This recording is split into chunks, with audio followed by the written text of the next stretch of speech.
Alright guys, so this is second part of water as food components. Okay, let's start by imagining what we have here is an experiment. You have three container with three different foods. One of the container has pure water, the blue one. The middle one has honey. The one at the beginning here on your left is nuts. So this is just these nuts, this honey and this water will generate the water vapor. So obviously nuts has only one blue dot there, honey has slightly more, but pure water has a lot more.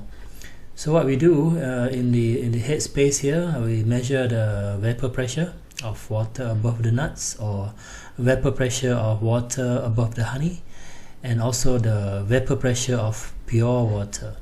Okay, I think the principle is the more and the faster this water vapor move, the higher the pressure. Obviously you can guess that pure water will have higher vapor pressure because of the more water vapor it produces and the more faster it moves. It's going up and down, you cannot escape because the container is closed. So this is, of course, we have to wait until equilibrium is achieved. Then only you measure the vapor pressure at the head space. So we can just do this calculation. The vapor pressure of nuts, above the nuts, divided by the vapor pressure of pure water, this one, you will get the AW, the water activity. Same thing with the honey, pH divided by P naught equal to AW, or honey.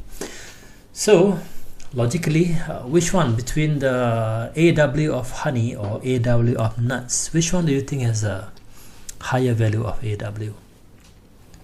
Well, the clue is in the number of blue dots. Definitely honey has higher AW. Okay, it means a lot in terms of food stability. So another stupid idea somebody has is that why don't we just mix in one same package, we're just going to mix nuts here with honey there. And we learned before that the AW of honey is about 0.6 and nuts about 0.147. So it's not a very smart idea, because the principle is the moisture move from higher here, honey, to lower AW. Yeah, so eventually the AW of the moisture in the nuts is going to increase. That is bad news, because you want to enjoy the crispness of the nuts. That is only possible with low moisture. Now with the increase in moisture, it's no longer be crisp. Okay, second part here, think again. If you're not experienced, you think AW and moisture content is the same. They are not. So I'll show something to give you some kind of shock. Okay, honey has about 18% moisture, nuts has 0.56%, and cookies like Oreo here, it has about 5% moisture. But if you compare the AW, yes, AW of honey is definitely higher than nuts, but surprisingly AW of cookie is the same as honey. You're not shocked? Even though the moisture content of honey is much higher than the cookies. Okay, so do not just think that moisture and AW is the same. So something is going on with honey that make it, even though the moisture is high, but it is able to retain the AW at same AW as the cookies. Cookie is very low moisture, but AW is high. Something so special about honey. Of course, you're not going to learn here, you're going to learn in the future. Okay, so just to compare again, was moisture content and AW. Water is chemically the same, but they can exist in different forms.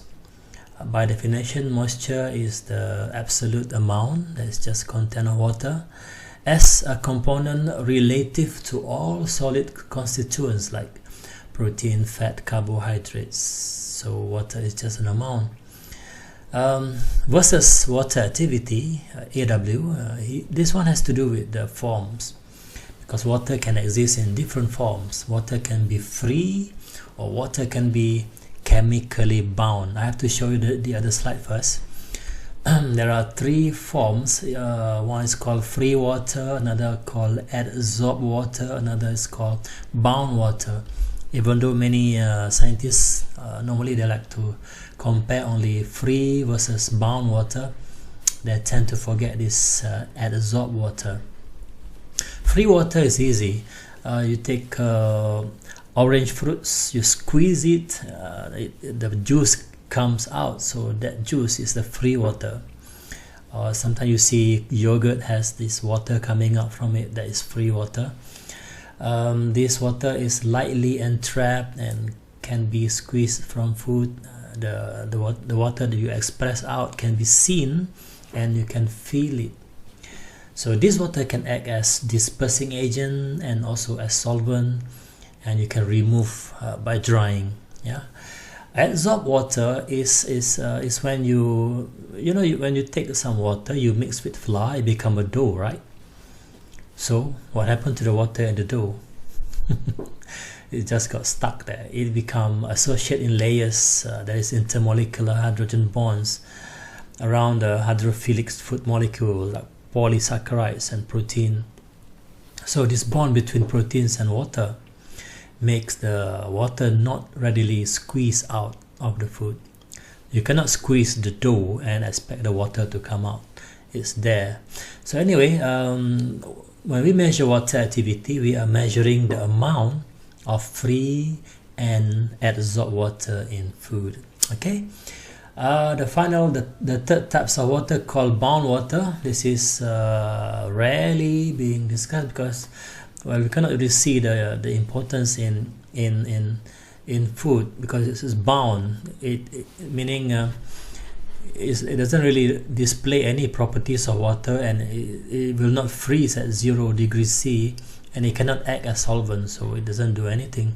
Anyway, it also cannot support the growth of microorganisms. Free water and adsorbed water can support and promote the growth of microbes, but bound water cannot. Okay, so bound water is inversely related to AW. More bound water, the lower the AW.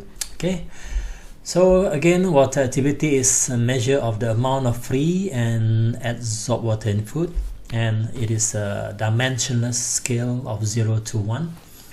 Another way to look at it is you just imagine the measurement of AW is measurement of escaping tendency divided by the escaping tendency of pure water. So we've seen the P naughts of pure water divided the P naught of pure water. So whatever is the value of the P naught is still equal to 1. This is the highest possible. Okay, so AW also is a measure of availability of water molecules, whether to enter into microbial, enzymatics, or chemical reactions. So the higher the AW, the more available water molecules to react to get microbes to live. It's like some kind of energy status of the water in the system. Like the names, water activity, how active is the water. Yeah, so this availability determines the shelf life of a food. So fresh meat, 70% moisture, about 0.985. That's very high water activity. That means the water is going to be very active, lots of energy, can cause all kind of trouble in terms of shelf life. But for potato chips, 1.5% moisture, that's low, and water activity is very, very low. Okay, so with this data we can predict stability. We can also decide criteria for specification, meaning you can decide what is the best moisture, and water activity that will keep a particular product stable for a long period of time. Okay, this is you can plot this, they call this moisture absorption isotherm. You will learn in detail in food preservation, food processing, food engineering. You can plot AW as a function of moisture content. This is the rate of the reaction. Remember, it is log. Therefore, a small change means a big change. Yeah? A small change on the graph means a very large change in reality. Okay, in many cases, microbial growth, most reaction, chemical reaction, except for lipid oxidation, something is very peculiar about lipid oxidation. But most reaction, the rate of most reaction decrease rapidly with decreasing water activity. We are moving from the right to the left. So the lower the water activity, the lower the rate of the reaction. Except for lipid oxidation here at low water activity, lipid oxidation tends to be high. Very strange, huh? You're going to learn why in food chemistry. Okay. This is called the map that we mentioned just now. It's food stability map. You will learn about there are 3 regions: low, intermediate, and high region. A special class of food, intermediate moisture food, is going to be somewhere here. A lot of things, the interconnection and the interaction that going to affect food quality. So the knowledge of AW will help us to control microorganism growth, control moisture migrations. We know how to avoid caking and clumping, especially for low moisture foods, very low moisture foods like powder, 3-in-1 coffee, sugar. Control our chemical reaction rates, and you can predict packaging needs and design, etc. Okay guys, the conclusion is you will learn more in food chemistry, a lot of this, and then you can apply the knowledge in food processing, food engineering, and product development. Okay, so that's all about water as components in food. Next, we're gonna go into more food components like carbohydrates, proteins, and lipids. Okay, so happy learning.